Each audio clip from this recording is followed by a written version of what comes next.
What's going on? What's going on? You know how we get down. You either get right or you get left. You in the bird cage, man. Let's go ahead and get to it. We got a long, good show for you tonight. Really not long, but a good show. But when you're in, hit some button, man. We got you covered. Let's get to it. Okay, y'all, this is it.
What's going on, ladies and gentlemen? You know how we get down. You either get right or you get left, and you are getting right with your boy and the historian in the place tonight. Hey, man, we got a few things that we're going to talk about. We also got some folks from the magnificent Birdcage crew, as always, stepping in and dropping gems. We got K-Dub in the building tonight. We're waiting on the other half that we have coming in tonight. Welcome to everybody in the chat, and also welcome to K-Dub. How you doing, man?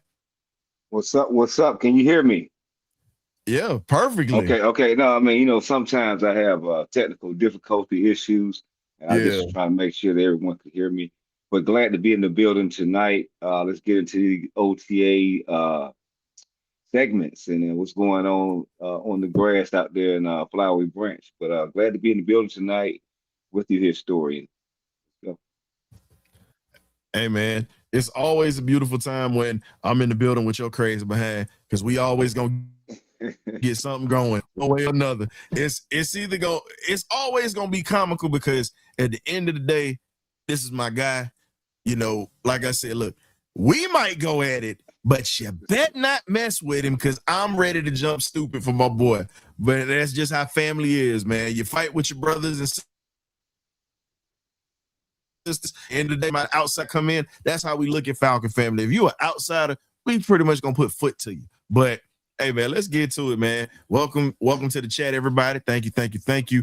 Man, we got a lot of stuff going on with this team, and it's been really busy when you sit back and you think about it, K-Dub, this week. Before the madness starts for the season, we're going to go ahead and get to it. Let's go ahead and start off with JPJ's situation. We got a couple of articles that are around from the Atlanta, pretty much from the AtlantaFalcons.com. Let's talk about it. The Atlanta Falcons defender James Pierce Jr. has reportedly received another update in his criminal investigation for the domestic violence in Miami, according to Fox Sports. Andy Slater on social media, the edge rusher was approved to get a fast track for his case dismissed. Getting back to it, it was approved for the case being dismissed. And what happens is, instead of it being a 6-month program, just to alleviate time, it's going to be for a year. He's got to be in a situation where he's going to counseling, he's getting help for a year, pretty much. And this was taken away from Andy Slater. And right now, here's the other thing. There's still a chance that Roger Goodell is going to be a jerk about the whole thing, which we already know is going to happen. And the predictions that I've heard have been 6 games. I'm just going to be honest. Guys, if it's less than that, I'm okay with that. At this point, I see 7 8 games, K-Dub, at this point with what we got going on, man. How do you feel about everything that has been downgraded now that everything is starting to come out into the wash and pretty much what he's going to get into? What you got? I mean, what's coming into fruition is what I really thought from the beginning, from the onset. I mean, a lot of people threw him under the bus and ran him over. His career was over. But, you know, if you can go on record, people can go back and look at the other episodes. K-Dub was saying that a lot of this stuff will get dropped, and it did. And I think the number of games to be dropped too. So I'm thinking more on the lines of 4 games. No more than 4 to 6 at the most. But I'm thinking 4 games. But that's just what K-Dub thinks. I've been right the whole time, so we'll see how this plays out. All he has to do is toe the line and do what he's supposed to do as far as the classes and the programs that they're putting him into, the domestic violence programs and the programs for anger management and crashing out, whatever kind of programs they're putting him in, to do everything, to check each and every box like he would do on the football field, and get yourself back, get your life and yourself back on track and stay away from Rakia Jackson.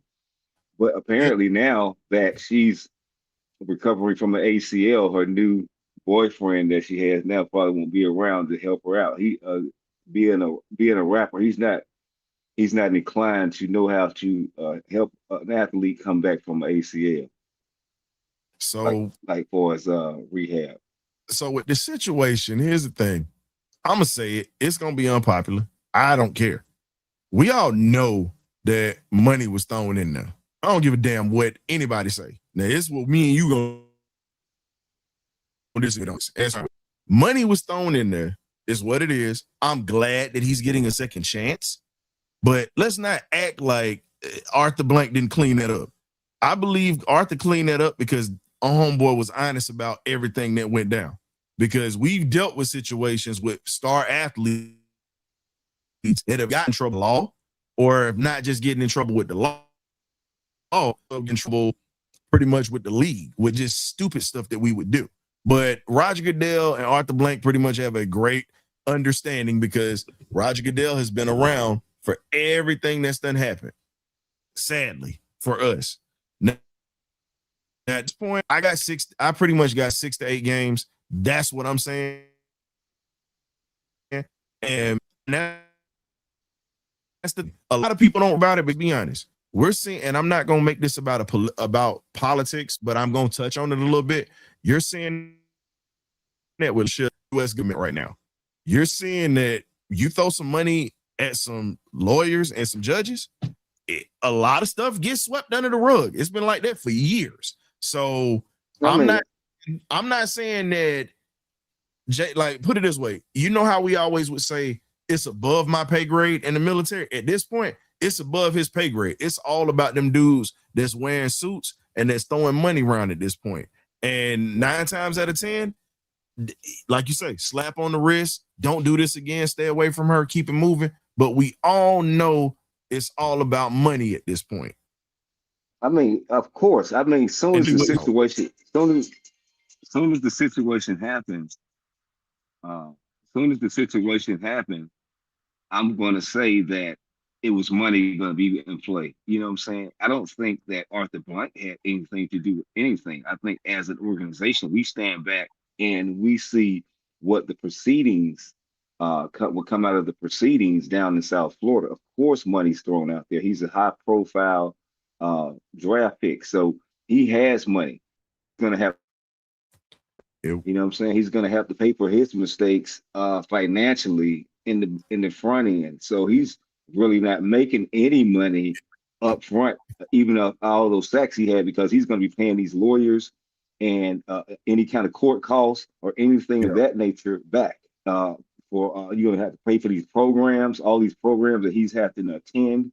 You have to pay for everything. So one thing about money is you can always make it back. So his freedom is the main thing, and that's probably what his attorney and the Falcon has told him. So here's the crazy part about that, and this is the thing. He got out pretty much the night that it happened. We all saw that. Again, you gotta understand this. We all know that the NFL is a private business. It's a private business. It has nothing to do. It's a world of its own with billionaires that run it. And with those billionaires and the type of lawyers and teams that they got in place, a lot of these young men end up that way. And the funny part about it is, I'm not gonna say who, but we have a good list of resources that we actually do speak with when it comes to that. But I'll put it to you like this: most NFL owners are involved in that situation when it comes to getting those guys out of trouble financially, especially if it's a guy that actually is going to bring money to their organization. JPJ is a guy that can bring money and success to this organization, just like Michael Vick was at one point. 9 times out of 10, he was told the process play out, we'll bring you back home. Because he didn't stay, like you said, he didn't stay in jail that long. And the only thing he has now is pretty much you stay away from her for a year. And she pretty much moved, as we were saying, that restraint order, unfortunately. Because it was some stuff that was gonna come out too. And that was why she did that. Because remember, I spoke on that kid from Mississippi State that she had a situation with, and they were getting ready to drag all of that out. I mean, I understand. I just feel like all parties had to agree. His attorney, her attorney and her, and the cop that he supposedly hit. So everybody, all sides had to agree on this. That's what I'm trying to get at. And I do believe that Michael Vick lost a lot of money during that case. So it wasn't like Arthur Blank was paying for that. He lost money because his star quarterback wasn't on the field. But Vick lost a lot of money to bad loan, like defaulted loans that he couldn't pay back, and he lost salary, so he lost a lot of money, and he had to pay for that top flight lawyer, black lawyer that he had, all that stuff. So what I'm trying to get at is what helped him is Rakia Jackson and that officer agreeing to all things that he needs to get help and stay away from her. And this was her first offense. He doesn't have a background of getting locked up and left and right. If he did, all those charges would have stuck. That's what I'm trying to get at. He doesn't have any room to do anything else while he's in the league. So he has to really learn from this situation early in the league, because he does not have no more second chances to ever be given, a third chance, whatever you want to call it, another chance to be given, because of how high profile this case was and how, when it happened during the season, he's in a vulnerable spot. So if they wanted to get rid of JPJ, they would have found a way to get rid of him already. I believe they're gonna toe the line and stay with him, and the Falcons will be rewarded for him, because when you get locked up and you always count the people that wasn't there for you, when you were going through a rough time in your life, and then you also pay attention to the ones that are there for you, and you hold them closely and tight. So I think the Falcons will be really rewarded by not jumping the gun and getting rid of this guy, and stay in the course with him, and he takes care of this program and comes back and even gets even more sacks and maybe break a record or something like that.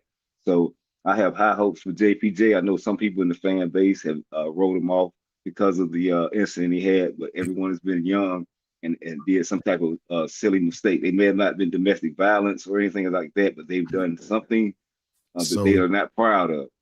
So let me put this in here, because I hear what you're saying, but I'm standing 10 toes down on what I said. And my thing is, I like him as a player. Everybody make mistakes, yeah, but this ain't the first time that he's had issues.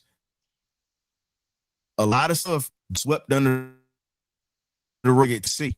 Even talked about it when it was coming out. NFL draft, it was talked about, but most people don't want to hear it because they just want to be right about the situation. And that's half of the fan base. You got half that want him gone. Me, I just want the kid to get his life right and just produce. I'm just gonna be real with you on this. In that situation, yeah, young, messy. But the difference is, right from wrong. Yeah, you're young. Yeah, you make mistakes. But at the same time, you do have a conscience. You do know what right from wrong is. Hands down. No excuses, because we've all made mistakes, but at the same time, we all pay for it differently. So again, when you sit back and you really look at that, it's all right.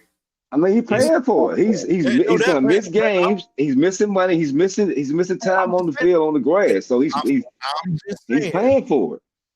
here's the thing. Depending on how long Goodell has him out for, that is what's going to be the key, because he still got to get in game shape, because he's not going to really be playing in the preseason. You already know that he's going to miss some of the games at the beginning of the season. The question is, how many is Goodell going to hit him for? Because we already know he's going to get suspended. We just have to sit back and wait. Now you mentioned that they didn't throw him away and all of that, which I heard. But here's the thing. You ain't finna get rid of a first round pick unless you're getting something for him. And they're not going to get rid of him because they gave up something to get him. That's why. Now, if he'd have been anywhere else drafted outside of the first round, guarantee you they would have did that. Nobody wanted to touch that because of what's going on, and they're trying to see what's happening. So again, it's a lot more to that, and that's the reason why the Falcons were not going to get rid of him. But at the same time, he's here. It is what it is. We just have to let this play out. We're going to see what Goodell does, and then we're going to ride it out. So getting to the next topic, we pretty much have seen how the Falcons have put folks around Drake. I'm sorry. Do apologize about that. Pretty much the Falcons wide receiver room has been built around Drake point. And we're seeing. So talking about this, we got from the Atlanta Falcons. Drake London commanded a massive portion of the Falcons wide receiver targets in 2025 with at least 40 more than any other receiver on the roster. London missed a month of games late in the year, and one could argue that's what you want. The ball is in London's hands. He's been producing since he stepped foot in Atlanta. Right now, the Falcons are going to continue to try to rely on Kyle Pitts and Bijan Robinson in the pass game, but you also have to remember that Drake is a consistent, and you look at what they brought around. You got a Jahan Dotson they just brought in. You got Zachariah Branch. You still got a Chris Blair. You still have a ton of weapons that this organization that have been built. So now you take the pressure off of Drake at this point. You got Olamide Zaccheaus, former Falcon, as a speedster at this point. When you look at how this wide receiver room has been constructed, do you see the vision of them making it easier for Drake to be able to produce now with guys who can stretch the field? I mean, I really do. I mean, I feel like this is the most diverse wide receiver group that we've had around Drake since he's been in Atlanta. They brought in a plethora of receivers and undrafted free agency also. So it's going to be a new look out here in the receiving core, and I'm welcome to see it. And hopefully they take a lot of pressure off him, because he holds a lot of the load. But we need some of these guys to come in and get like 500-600 yards receiving, to help this guy out and able to unlock him. So I feel like I can feel comfortable to say I feel like this receiving group here is the most diverse and most well-rounded receiving core that he'll have around him since his time here in Atlanta. So they have to stay healthy, like the whole team has to stay healthy. But I do believe we're gonna make some noise this year. Besides, like I said, the health, they just got to be healthy. The quarterback, especially the quarterback position, that's where we haven't had the health at the last couple of seasons. I know we have both quarterbacks that have like a storied injury history, but all we can do is pray that they continue to stay healthy, or we'll see Jack Strand, which is everybody's chomping at the bit about, a lot of the fan base. So we'll see what happens. But I like this receiving core that we got coming up. I don't know who will emerge out of these undrafted free agents, but I think it'll be at least 3 new receivers that that'll be in the receiving core, be like regular faces, and then you'll have some guys that'll make the practice squad that they probably can call up also. But yeah, you'll see some guys this year. I think Kid Wilkins could be a guy that you got to look out for at the undrafted free agency spot with the receiver. Think that he's going to be a guy that he's going to do his thing on special teams because that's what he mainly was brought in for. Good speed, good hands, good technique of being able to get in and out of traffic. But he's going to be a guy that I think that's going to be a very good rotational piece. I still look at it like this. I still see Zach Branch. And then I can't forget about Weatherby, the kid out of Georgia Tech, Rutherford. He's going to be the other guy that could possibly get some playing time in that slot. But what I see at this point, I can truly see Branch and Rutherford being those guys that are going to be the inside guys that are going to be hard to stop. And you're going to have Dotson on the outside and Olamide Zaccheaus on the outside when you're talking about stretching the field for Drake and also with Kyle Pitts. We're still not even talking about Joshua Simon possibly getting playing time. And then you still got Charlie Warner that's here too. And you got Austin Hooper in there. So right now, it's just a bunch of names on a piece of paper right now. That's really I want to see who makes the team because that's a lot of people. Yeah. How many tight ends they keep, how many receivers they keep, you know what I'm saying? Because, you know, it's a hard cut making it to the roster on week 1. So we'll see what happens. Mm-hmm. So the thing that we got to go about is, and we're going to tap into this, but right now we can tap into it for a little bit, but then right afterwards, we're going to have to take a commercial break. The Falcons could reset the market at multiple positions. We're going to take a quick commercial break real quick, get into that 30-minute mark. You know how we do. So y'all sit back and relax. We got you covered, and y'all hit that like button if you're heading on. I beg your pardon. I knew you. And for those who don't know us, get to know us a little bit better at the Birds and Steelers Watch Party, September 13th, 2026. The Falcons take on the Pittsburgh Steelers. And we're running it back to Dave & Buster's again in Marietta. We might have some former ball players to stop through as well. Hey, also, we're going to have a full lineup for you starting at 12 o'clock. And then we have DJ Swats on the 1s and 2s getting you right for the game. And we also have payment options. You have Cash App to Rasha87 or Zelle at 907-654-9581. And contact the BirdCage LLC for more questions at 404-585-1445. Included with your ticket is food, non-alcoholic beverage, and a chance to win prizes. You don't want to miss out. Tap in. You know how we get down. You either get right or you get left. Ghost. BirdCage. Welcome back, ladies and gentlemen. We're definitely happy that you guys are tuning in with us. Welcome to those who are just popping in. We got a partner that give him September the 13th, first game of the season, Falcons versus the Steelers. On the food items, we don't have that in there yet.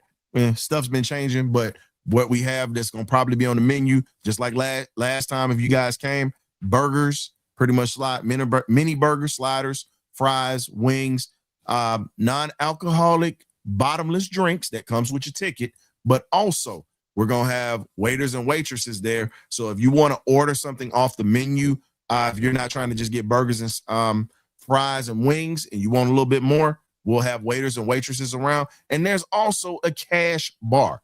So if the Falcons are pretty much getting your nerves shot and you want to calm down, we'll have a cash bar at Dave & Buster's, man, out in Marietta. So tap in with us. As I said before, we're just putting this out. We definitely already have a date for those who are doing the VIP who got the invites, June 31st. That's when that money is due. And then pretty much everybody else that wants to come party and kick it with us, guess what? We definitely got you coming. So just hit us up, and we'll be playing that commercial every show until the party. And also check out the number that we put out. So getting back to it, ladies and gentlemen, the Falcons could actually reset the market at multiple positions. Wide receiver, running back, and right now tight end is questionable at this point. When you look at Bijan Robinson and Drake London, they're going to have to pay these boys after this year. For me, I'll say this. When you're talking about these guys in the market, what needs to be done at this point, you pretty much need to pay Drake before it gets out of hand. You're going to be paying him. He's going to be paying, he's actually going to have over $20 million a year. It's coming. Just get used to it. It's just the market. It's what he brings. Drake London, what happened with the look? Because you got to pay him. You got to pay Pitts. And Pitts at this point, it's going to be $20 million a year. So he's going to have to get out of contract. And that's really what that's looking like per sources from the Atlanta Falcons.com and also Atlanta Falcons Sports Illustrated. K-Dub, if I'm paying somebody, I'm looking at, I'm just going to be honest with you, because we can tell you in the room, I'm looking at the running back and I'm looking at my receiver at this point, because those are the guys that's been producing the most since they've been here. How do you feel about the payment part of this, and how do you think this is going to go? Well, like I say, his representatives and the Falcons will sit down and try to come up with a number. If this number that they come up with, because they're trying to pay all these big names that we have, it doesn't work out, I can't see Busy Drake going to another team because he's going to command that money and he deserves it. But we'll see if the numbers that the Falcons throw out there, kind of all out like they did with Grady Jarrett. They threw a number at Grady Jarrett. He didn't really like it and went to the Bears. So we'll see what happens when the time comes. We'll see if he really likes that number. Because I think they'll throw a number at Drake, but it's his team and his camp and his agent and him, are they going to like the number that the Falcons throw at them? Because they're trying to build a winner, and you can't do that siphoning all the money into one position. So we'll see what follows of that. I think that's why we're bringing in so many receivers, because we're trying to think for the future. Maybe we can bring a star receiver out of this group of guys that we brought in this season. So we'll see how that unfolds. But I do believe and think like you thinking. I'd rather get it done sooner rather than later, and go ahead and lock him up. But that's just my opinion. But the Falcons may have. Yeah, may know more than what we know, that what the number, they may already kind of know what his number is, and they got to get the money up to get to that number. So it's a lot of things that we're not privy to that may his agent and the organization are talking. May have talks on the phone, things that we don't know of that nature. They may have had talks, but they haven't really sat down and came to an agreement yet. Yeah. So I'm hoping that it'll happen prior to the season starting. And that's the tough thing, because you're trying to figure out who you're gonna pay, but you also have to look at who's been producing, even with bad quarterback play. I know everybody wants to use that as an excuse. Oh, well, you don't understand this bad quarterback play is this. All right, we can say bad quarterback play, but it didn't stop everybody else from producing. I'm sorry. I don't do excuses. If you step on that field, you either produce or you don't. Period. Even with some of the players that we like, bro. You know what I'm saying? Players that we loathe. If you don't produce, you got to call a spade a spade. And now that you have guys producing at this point, everybody's trying to give the feeling aspect of it, but you can't give feelings when it's facts out here. And the fact is, there's a lot of potential that's on this team that could actually become great. But again, it has to be matriculated into that spot. And my thing is, we don't get caught with the banana in the tailpipe again. We experienced that with Devontae Freeman. We experienced it with Desmond Trufant at that cornerback spot. So I'm looking at it from this standpoint. How long are you going to hold on until we find out what the truth is? That's but I got something else I want to put out for you. Something that we got, K-Dub, because we heard this from Louis Riddick earlier this week. Well, we'll get to the Hall of Fame joint in a second. I'm going to get to this quarterback situation, because a lot of people are talking about it. You got the quarterback battle. You pretty much got the quarterback battle at this point. Louis Riddick was very complimentary of Tua Tagovailoa, and he didn't have anything negative to say about Penix either, but This is what Louis Riddick said earlier today on ESPN NFL Countdown. The kind of things that held Tua back were not because he didn't have the requisite skill or like mental horsepower to get the job done. One, he couldn't stay healthy on the football field. And two, the things around him, whether it be true complementary play calling when he was down there in Miami, or there was a deficiency on the offensive line, or the wide receivers down in Miami were hurt and they weren't all on the field at the same time. You know, those were the kind of things that really held him back. It wasn't because you looked at Tua and you thought, man, this guy doesn't process well enough. He doesn't move in the pocket well enough. He doesn't have enough arm strength or accuracy. He has all that. It's just that it didn't come together for him. And when you look at what happened to him, he was one of the most sacked quarterbacks in the NFL down in Miami. And that was worse than what we had here these past couple of years. And it was bad. It's been bad for us. But again, he had it much worse in that offense. And what's crazy about it is he almost won the Comeback Player of the Year award twice. So it's not that he can't play. It's the fact that can he stay on the field? Because we already have our franchise quarterback that we drafted in Michael Penix, but they brought this guy over. Now, if he doesn't touch the field, hey, I'm good with it because that's going to push Penix to be better. I'm hesitant about Tua at this point. Just going to be honest with you. Even though he's healthy now, can he be healthy during the season? And what's going to happen in the preseason when he actually plays a little bit?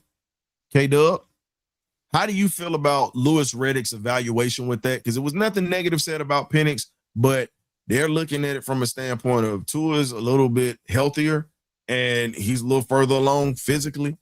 And they're saying it's his job to lose at this point. I'm in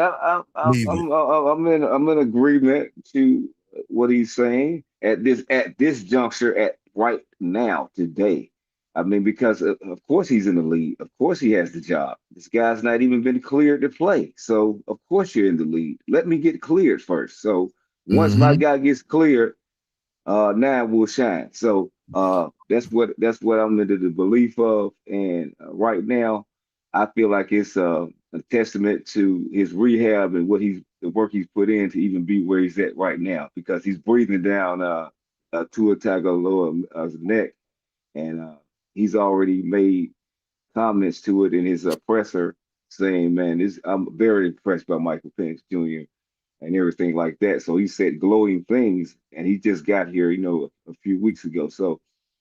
He's not even been cleared, so he's got to be absolutely doing something in practice that we're not seeing, or the conversations he's having with him in the meeting rooms to impress Tua. So, yeah, man. I mean, Tua knows it. I mean, he knows he's in a real battle, and once this guy gets cleared, let's go. So that's my opinion on it. But I really feel like Tua was brought in just to really push Michael Penix. That's the main thing. And then if Penix stumbles, you have a guy that's been a starter in this league that can pick it up and at least hold it down for the rest of the season till the next year's draft, where it's loaded with a plethora of quarterbacks coming out. So that's my opinion.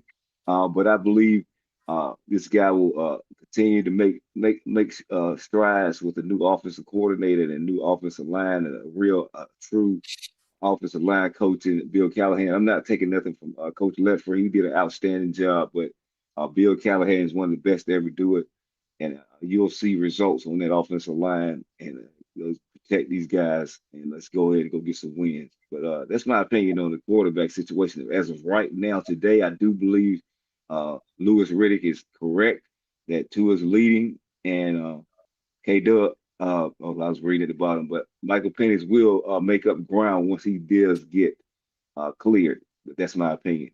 Okay. Other than that, that's it. That's what I got on it. I think, and to me, I feel as if Penix has the locker room. That's the thing. And that was showed at his wedding where guys showed up. And these are his coworkers.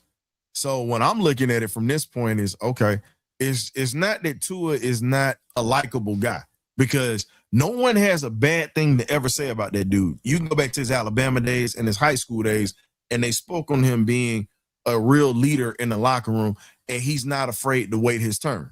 Unfortunately, we found out about how Tua waited his turn and beat us for a national championship when called upon. We still have nightmares about that. But when you look at him with the weapons that he has, let's be honest. Tua pretty much has a wide receiving core and I'm sorry, a receiving core, because I'm include the tight ends and the running backs. He's got a receiving core like he had at Alabama the year that he won a national championship. Let's just be real. He's got that many weapons on this team. Now, the only thing that has to happen is he has to get used to the timing. And, and that's the craziest thing. And when you look at the timing of how he passes, he's a precision passer. No, he doesn't have the howitzer for an arm like Penix does, where you're talking about throwing outside the numbers. Penix, put it this way, Penix throwing outside the numbers is pretty much a beautiful blend of a combination like syrup dripping down pancakes with butter melting on the top of them, fresh out of a frying pan. That is what it's like watching Michael Penix throw on the outside of the numbers. When you look at Tua is a precision passer that's a lefty that is timing. He's able to fit balls in the passes in the windows, and he's one of these guys that can process things very quickly.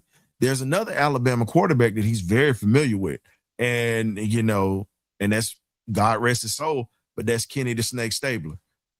If you ever look into it, he plays better when his back is against the wall, just like the snake. And for some reason, he's a little bit more accurate than Kenny was, and he's a lot more mobile than Kenny was. But at the same time, when you look at the intangibles, he's all game. He's a team guy, but he's all game. So I want to see everything play out. I'm not just going to crown Tua yet, but we honestly know that he's here for a reason. We'll find out coming up when Penix gets healthy and we see everything else. And yeah, GA Texas boy, I was actually going to mention that. Yeah, he's 32-0 when the defense gives up 20 points or less. So I'm comfortable with that because he doesn't turn the ball over in dumb situations when he's got a lead. Now, here's the thing that we talked about. We talked about the receiving core. We're talking about the depth with the running backs in this backfield. When you look at the supporting cast for any of these QBs that could possibly start, what do you think is going to be the key for these guys to have success in this offense? In your opinion, I'm going to give mine after you give yours. I mean, for any one of these quarterbacks that does start, even as Jack Strand, Penix, or Tua, you have to have quality offensive line help. I mean, because that's what we've had the last 2 seasons is injuries to the quarterback. Either it be Kirk Cousins or Michael Penix Jr. I mean, you guys have to hold the line, man. So I think we need to have a strong offensive line and have release valves. When they do bring the pressure, design an offense where you guys get it out quickly. With having a Tua or whoever, get the ball out, processing it quickly, but having release points to get that ball out as fast as you possibly can, so we don't take the sacks and take the negative yard play. So, that's what I think you need to have, man. Develop an offense where you get a lot of quick throws and throw off the defense and offensive line that gives these quarterbacks time to be great. You know what I'm saying? Instead of being on their back or hurt or being in the hospital or being in surgery or something, or rehabbing. So that's what I think. That's the main thing. Of course, you got to have receivers, running back, defense, all of that things. But the main thing is this, what this offensive line, what can Bill Callahan turn this offensive line into? That's my main supporting cast for this season. I'm with you on that because that was what I was really looking for when you were talking about how the line is supposed to be, because I always complain about the depth. We're actually getting quality depth finally. Now we just have to see what they're going to get out of it. Now, the other thing you touched on, the offensive line, I'm going to give you something else that I feel that the quarterbacks have to have with a supporting cast. You have to have a competent offensive coordinator. Yeah. That is offensive line. That's the key. That's the number one key. The second is a consistent offensive coordinator. You have to be able to understand ebbs and flows of the game, period. if you're not understanding the ebbs and flows of the game and you're not able to make adjustments on the fly and attack a defense when they're giving you something, you're going to lose a lot of ball games, because you have to be consistent in what you do when it comes to putting points on that board. You have one of the best defenses in the NFL that's sitting right in front of you right now, will be a top 5 defense.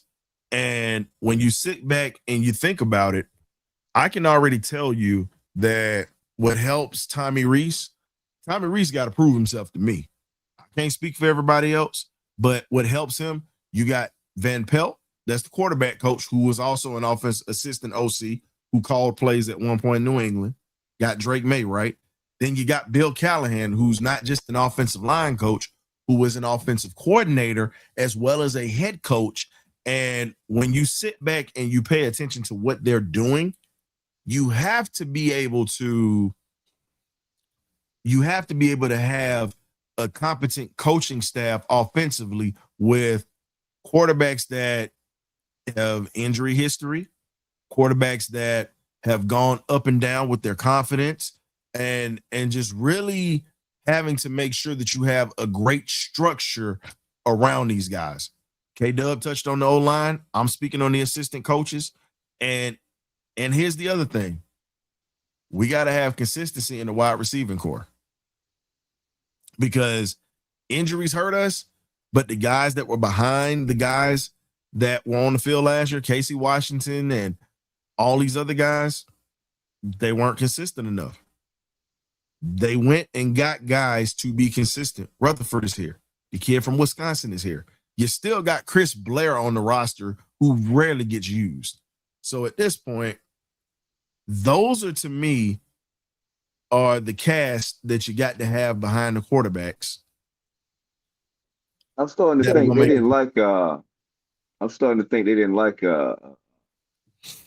some of the younger other receivers we had, like the Blairs, because they brought in so many receivers that, of course, the top guys they like, Drake London, things of that nature, but he brought in so many receivers, and then they drafted Zach Brown. It's like they're weeding out those guys that just didn't produce for us when we needed them to produce down the stretch of last season, man. I'm like, Drake was out, and I'm like, these guys, the Washingtons and all these guys didn't do nothing. I'm like, nothing.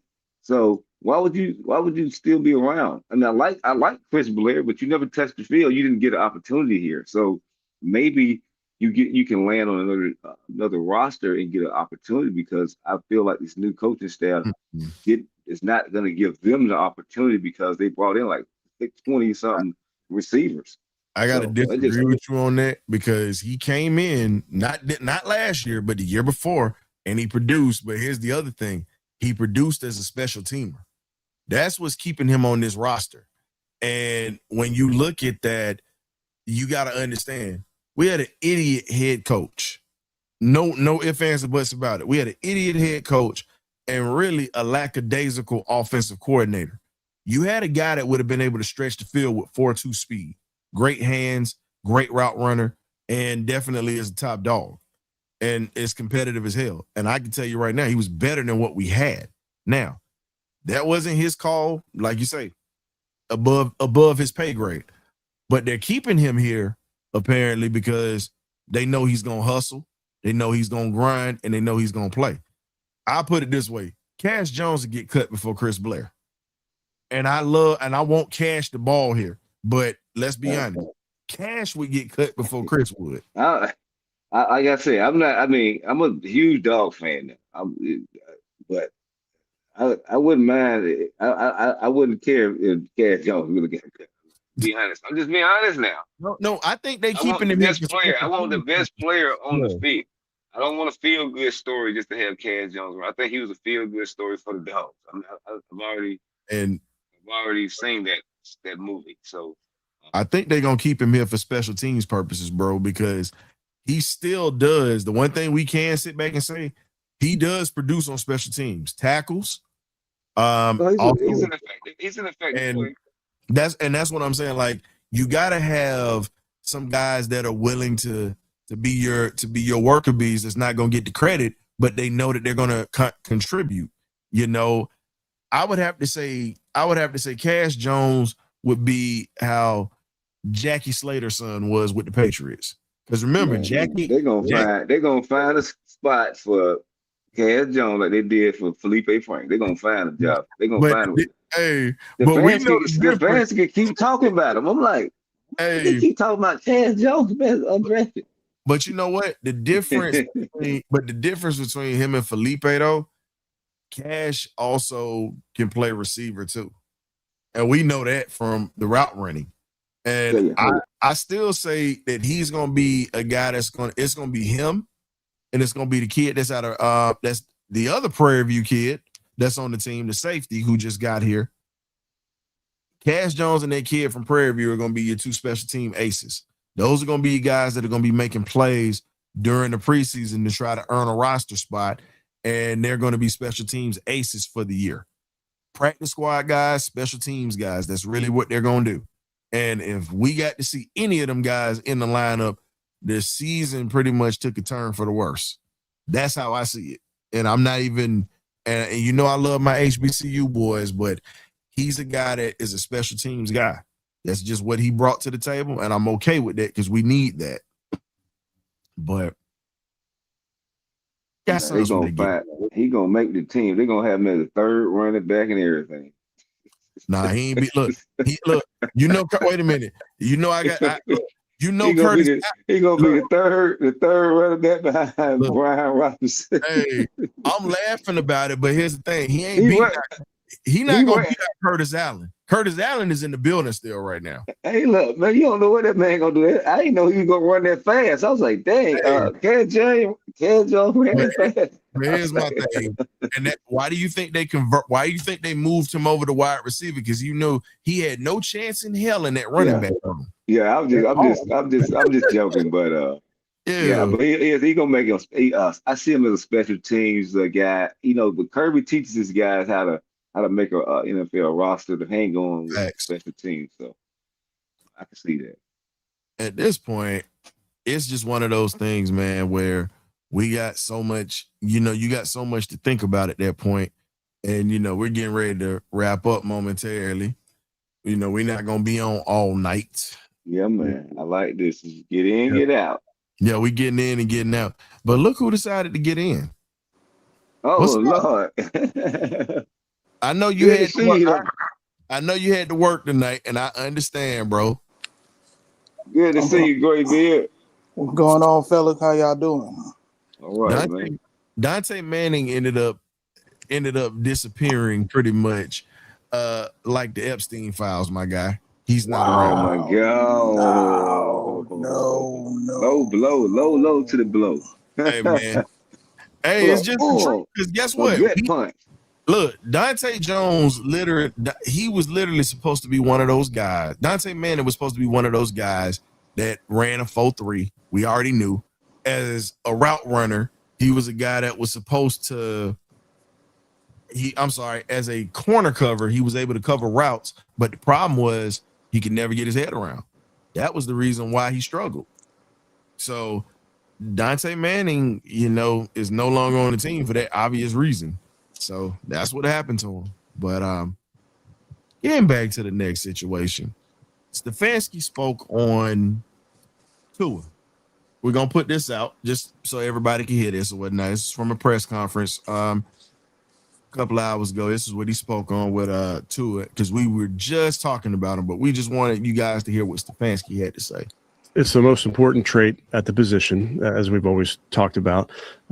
Some guys get better at it with tweaks to how they throw the ball, tweaks to how they their lower body, those type of things. But there is an innate ability of all of our guys have this. All of our quarterbacks have this, to be able to let the ball go and it's going where you want it to go. And not to say that you're not going to miss throws in this profession. You're going to miss throws. I think Tua, just in his career, as you've seen, just has that innate God-given ability. And when you talk about the accuracy, that was something that they were really talking about, and they were really harping on with this team. And Stefanski is really pumping to it right now when it comes to accuracy and everything else. How do y'all feel in this situation or whatnot? The way Stefanski is seeing it, how do y'all feel about how he's sitting here talking about it? I mean, my bad. I was just gonna say, I mean, you want to be, you want to get the best available player, the best 11 players out there on the field. Quarterback play is pivotal in a national football game, regardless what team you got. A good quarterback will take you far. A bad quarterback will take you nowhere. So for Tua to come into the new system that he is under Stefanski and Reed, and starting to get his leg under him, and he's healthy and whatnot. It is encouraging because you don't want to just bring a guy in and he's not. Well, we need to still get him. No, man, we want to see if he can grasp the system and whatnot, and therefore for week 1 we can be comfortable and confident with QB1, whoever it may be, Tua or whether it be Penix. So I mean, for me, I just want to see him be able to to be healthy, like what you and K-Dub were saying earlier. Health is priority with Tua, but at the same time, with you his story and what you hit on, I want to see him and Reed, the OC, be able to get that synergy, to get that connection or whatnot with the play call and whatnot. So hearing the fact you bring up Tua is a good thing, man. You don't want to hear no bad thing coming out of OTA already. But here's something for you. Since you just put on that video clip of Michael Penix throwing to Charlie Warner, our other tight end, this is why I say competition is key. As you can see Matt in the back. Good ball to Charlie Warner, and Charlie is there. As you can see, drop back, good spin on the ball, puts it there.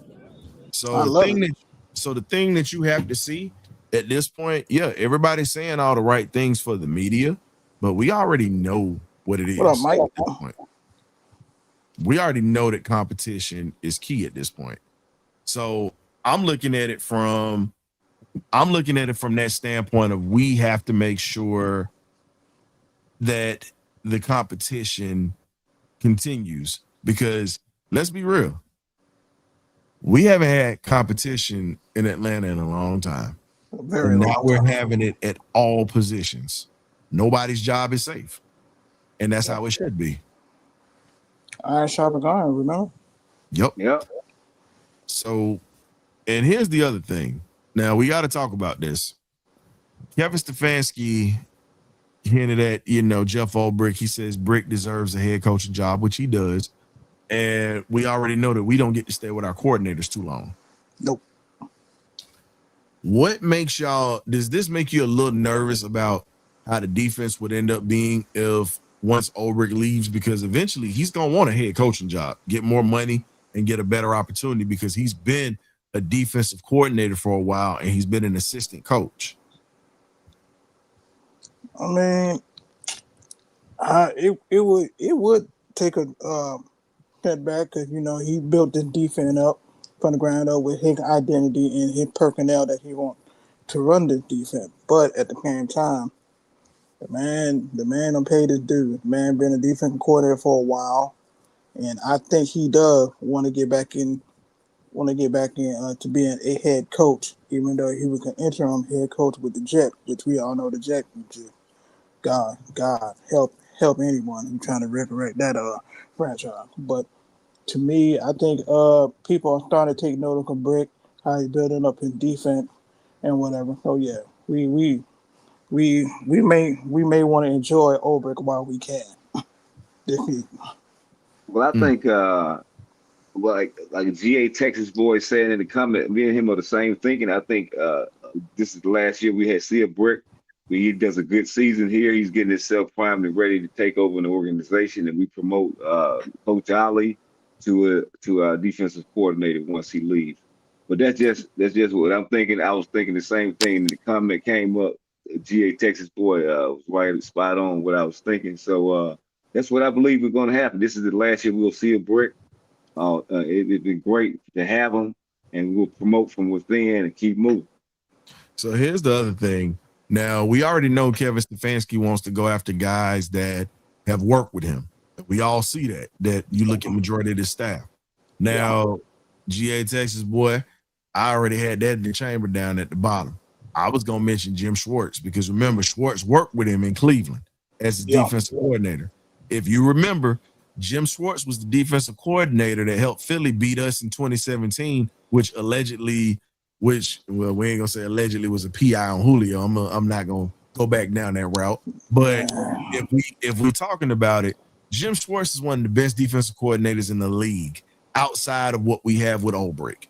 And you see what he's done with that Cleveland defense. Their offense just couldn't get it together. And now if you don't promote Nate Ollie and Nate Ollie decides to go elsewhere, you got to go after Jim Schwartz at that point. Got to. That's if you don't promote Ollie. That's if they don't trust him yet. But I just feel like he has a good relationship with that, especially that defensive line, that you want to keep that continuity. Unless he has an offer on the table to go somewhere else, but I think you will retain that unless he has some great offer that I don't know about that could present itself. But here's the thing that you also got to put up there. He's just coached defensive. He hasn't had an assistant coach role where he's the assistant coordinator. And what I'm saying is if you ever look at most of your D coordinators, they've become assistant head coaches during their time while they're paying their dues. That's why Ulbrich was in that situation because remember, Brick ended up having to unfortunately take over that mess with the Jets, like Graybeard was saying, after Robert Saleh was fired. And if you sit back and you think about it, they haven't even they retained Ollie. I feel as if we're gonna promote him, you need to give him more responsibility outside of the defensive line so he can actually have a little bit more of a rapport with other guys on the defense because Brick is one of the assistant head coaches, so he's running the whole defense. So, you really got to make sure that those relationships are key in that locker room with the next guy that's coming up. Okay. I agree. Because the continuity, like K-Dub was saying, I agree with you, K-Dub. I would rather hire him instead of me going to get somebody totally new where these guys got to learn his tendencies, his system, and really have to learn how to in situations. When you got a guy that's already in the building that has been in these wars with you, I think that Ollie needs more responsibility so he can have an opportunity to become a defensive coordinator eventually when Jeff Ulbrich leaves. Yeah, man, but I mean, like I said, Ulbrich seen something in him, bringing him in as his D-line coach. So he's been molding and you know what I'm saying, Ollie up. So I just feel like he's getting him ready, like Stefanski's getting him ready, sending him off to that program to be a head coach. He's paying it forward for Coach Ollie. And Ollie has the heartbeat of that defense right now with that defensive line. But like I said, we got to see how it plays out, but it will be a seamless transition, I think, to promote Ollie like they've done around the other league, They've done that in other situations where they promoted from within. I think it was with maybe Detroit or something like that. They promoted from within, and it worked out. So we'll see what happens, man. I like Coach Ollie, his fire, and the way he coaches and teaches the game. So here's the thing. Ollie was a defensive line. He's been a defensive line coach everywhere he's gone. He's never had the responsibility of having to run the defense. He's only been a D-line coach. And that's why I was saying I would like to see him take on a little bit more responsibility this year so he can be prepped and ready if he does get a chance, opposed to him walking into a situation where he has to learn that personnel on that defense. Because again, it's levels to that. You can't just because you coaching one part of the team means that these guys in the secondary are gonna listen to you. It's like, okay, you coaching dudes with their hands in the ground. You don't know what we do back here. And that's why, and it's a lot that comes with it, and the trust has to be there. Because if they can't trust him, they're not gonna play for him like that, regardless of who's in charge. The trust has to be there. It's kind of like us. We already know that it's certain parts and certain days where we might be lacking in this area, but because we work together for so long, We know how to trust this guy here. You trust me, I trust you, and we rotate with that, opposed to bringing in somebody new, but we give each other, different responsibilities so we can actually build that trust. And that's why I was saying I would love to see him get that responsibility. But a lot of it, I just think they just need to give him that responsibility at this point, because it's too much talk about Ulbrich leaving at this point, in my opinion. Yeah. I mean, I feel like too. I think they need to put more on his plate and see what he can handle. But we can't get into Stefanski's head and let him do that. But I would love for him to take on a larger role where we're positioning you to one day run this defense soon as he steps off and takes on another organization. But maybe that'll come. We'll see. But I'm with you on that. We're in agreement on that. I would love to see that happen. So lastly, what we're going to bring up is this. We got Falcons Hall of Fame buzz coming up. You got Matt Ryan, Julio Jones, they're being talked about possibly going into the Hall of Fame next year or even the year afterwards. When you look at it, we look at the Falcons that have produced and that have played this game, and I feel like it's a lot of recency bias. And I'm just going to be honest with you. I don't think those two should be going in before Jesse Tuggle or Tommy Nobis, in my opinion. I don't think they should go ahead of those guys because, again, Jesse played 13 years here in Atlanta, set records, and literally have better numbers than some linebackers that are Hall of Famers currently. Same with Tommy Nobis. To me, I feel like one of those OGs should get the nod before these two. That's Ryan, the historian's opinion on that. I think both of these guys are going to be Hall of Famers, but we got a couple of guys that should be in this Hall of Fame before them. Mike Ken should be in the Hall of Fame before these guys. 14 years on that line. 14 to 16 years on that offensive line, never missing a game, and was one of the most reliable players and didn't really give up many sacks in his career. I mean, I feel you, man. Like I say, let these old guys get in. I don't think nobody gets in. We ain't won that, so we'll see what happens, man. I'm a diehard Falcon fan, but in my deepest of hearts, I don't think none of them getting in. So we'll see what happens. I'll put it to you like this, and we did a piece when Pat Fisher passed away. Rest in peace to the Hall of Famer.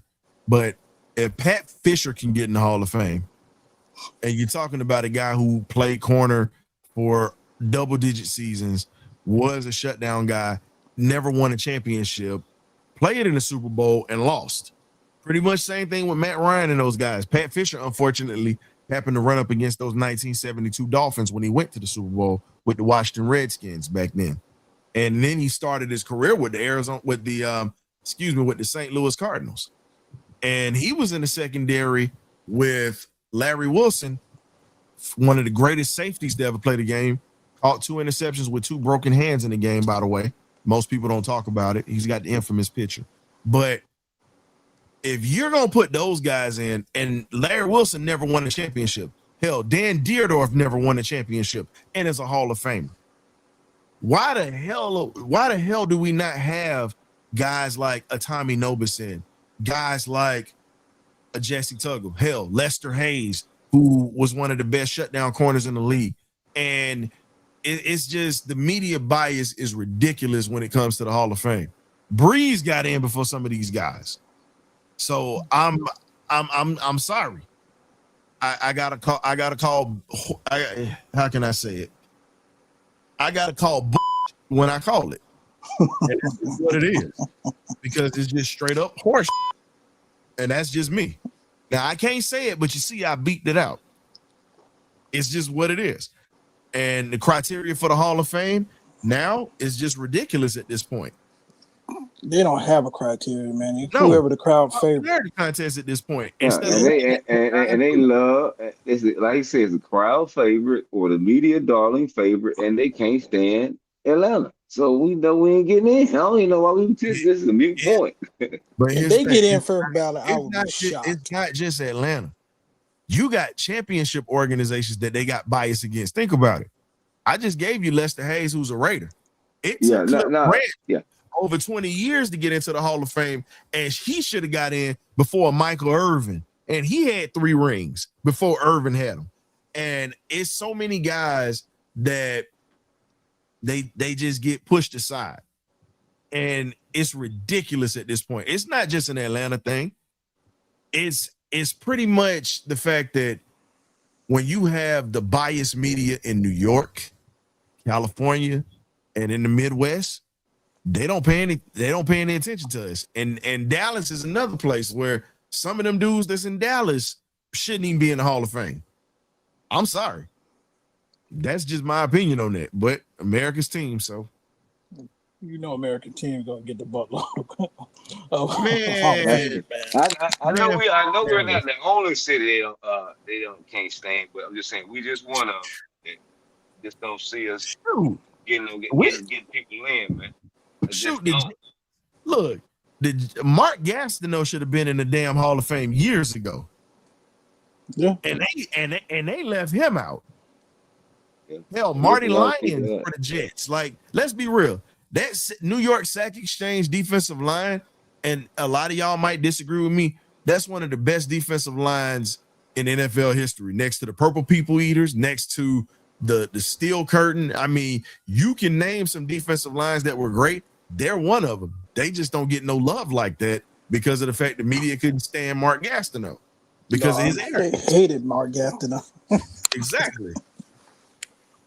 So for me, I just look at it like it's crazy. Let me see what GA Texas boy is talking about. Yep. Klecko's already in. I said the other 3. Klecko's in. I'm speaking about the other 3. Abdul Salam, the Soldier of Peace, Mark Gastineau, and Marty Lyons should be in too. Numbers don't lie. Okay, so GA Texas boy got a question. What was the name of the running back who just went to the Hall of Fame? That should have been in the Hall of Fame for being one of the first 2,000-yard backs. Hell, the last 2,000-yard back that we saw go in was what, Terrell Davis? Terrell Davis was the last one. I know LaDainian Tomlinson is in, but I don't. Yeah, he got 2,000 in the season, I think. Yeah. So yeah, that was the last one who really got in with that. Yeah. And Curtis Martin got in recently. I think that Curtis Martin should have been in though, man. Again, when we talk about the biasness, they don't look at the guy's work. That's what pisses me off. That man, that was one of the most consistent running back in the NFL, man. When he went to the Patriot, whether he was the Patriot or the Jet, that man was just consistent. And he played injured. Exactly. That's the thing a lot of people don't talk about. He played injured majority of his career. Consistently played injured. And here's the crazy part. Curtis was one of the best to ever do it, and he was just a workman-like. And for me, I'm gonna tell you like this: I respect substance instead of people just barking. If you got bark to go along with it, I respect it. But I respect them cats that put in their work. They ain't gotta say nothing. My body of work speak for me. That's the respect that I got. Now I like the guys that are braggadocious. Don't get it twisted. I like them, but again, we see that the guys that don't say much and they produce don't get the love like they should. Yeah, I agree. But on that note, man, we definitely appreciate you guys for tuning in with us tonight. K-Dub, Graybeard, we got some stuff going with the party. We already done advertised it to the people. Matter of fact, you know what? We got more people in here. We're going to show this thing again. We got another commercial that we're working on, but this is just the initial commercial for you guys. Tap in. I beg your pardon. I knew you. And for those who don't know us, get to know us a little bit better at the Birds and Steelers Watch Party, September 13th, 2026. The Falcons take on the Pittsburgh Steelers, and we're running it back to Dave & Buster's again in Marietta. We might have some former ball players to stop through as well. Hey, also, we're going to have a full lineup for you starting at 12 o'clock. And then we have DJ Swats on the 1s and 2s getting you right for the game. And we also have payment options. You have Cash App to Rasha87 or Zelle at 907-654-9581. And contact the BirdCage LLC for more questions at 404-585-1445. Included with your ticket is food, non-alcoholic beverage, and a chance to win prizes. You don't want to miss out. Tap in. You know how we get down. You either get right or you get left. Go. BirdCage. Well, ladies and gentlemen, as you can see, the BirdCage is taking off again. We're going to be touching down into the city while the birds are out of town. So we're going to have to protect the nest for the folks that aren't going to the game. Definitely want y'all to come and party with us, man. Have a good time. Like I said, we're going to have some former players that's going to step in, some Falcons, possibly some Steelers, and maybe some other NFL players and other BirdCage alum, man. So definitely tap in with us. Contact us 404-585-1445. Or you can email us at the BirdCageLLC@gmail.com. Definitely got some more information for you guys if you need it. But definitely been a great show tonight. K-Dub, appreciate you stepping in and doing your thing as always, my guy. Great bit. Appreciate you sliding through as you did at the end, finishing strong as that anchor leg. Man, and everybody else that's out here, thank y'all for tapping in with us tonight. We definitely gonna have some pop-up shows, and we got Daniel Flick coming on to the show on the 25th of next month. But next week we have Mr. Antoine Staley coming on to the show. Current beat writer for the New York Jets, covered the Miami Dolphins, he's covered a lot of teams. He's covered the New York Mets, sports writer all the way around. Good guy, good dude. He's gonna be stepping in with us, and he's gonna talk a little Falcon football, a little HBCU ball as well. He's a Winston-Salem, North Carolina guy, but we definitely can't wait to have him. And y'all be blessed tonight. We definitely got a lot going on here. And if I offended anybody tonight with the comment that I said about Mr. Manning disappearing, I apologize, but it's the truth.